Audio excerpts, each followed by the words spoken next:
অন্ধকার ঘর, হঠাৎ ভয়ঙ্কর শব্দ আর পর্দায় অজানা এক উপস্থিতি। ভয়ের সিনেমা অনেকের কাছে রোমাঞ্চের নাম। কেউ দেখে আনন্দের জন্য, কেউ দেখে উত্তেজনার জন্য। কিন্তু প্রশ্ন হলো, এই ভয়ের সিনেমা কি শুধু বিনোদন, নাকি আমাদের মস্তিষ্কে গভীর প্রভাব ফেলে? বিশেষজ্ঞদের মতে মাঝে মধ্যে হরর সিনেমা দেখা স্বাভাবিক এবং অনেকের জন্য এটি উপভোগ্য হতে পারে। তবে অতিরিক্ত বা নিয়মিত ভয়ের কন্টেন্ট দেখলে মস্তিষ্ক ও মানসিক অবস্থায় কিছু পরিবর্তন দেখা দিতে পারে। ৭২ ঘন্টা ময়েশ্চার লক সমৃদ্ধ লিলি বডি ওয়াশ, শিয়া বাটারের গুডনেস স্কিন রিপেয়ার করে রাখে সফট ও গ্লোয়িং। ভয়ের সিনেমা দেখার সময় মস্তিষ্ক অনেক সময় বাস্তব বিপদের মতোই প্রতিক্রিয়া দেয়। তখন অ্যামিগডালা সক্রিয় হয়ে ওঠে, যা ভয় শনাক্ত করার কেন্দ্র হিসেবে কাজ করে।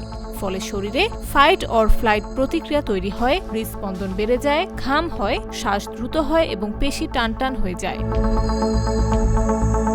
কিন্তু সমস্যা শুরু হয় তখনই, যখন এই অভিজ্ঞতা বারবার ঘটে। অতিরিক্ত হরর কন্টেন্ট দেখলে উদ্বেগ বাড়তে পারে, ঘুমের সমস্যা দেখা দিতে পারে এবং অনেকের ক্ষেত্রে অন্ধকার বা একা থাকার মতো বিষয়েও অযৌক্তিক ভয় তৈরি হতে পারে। এমনকি মানসিক ক্লান্তিও দেখা দেয়।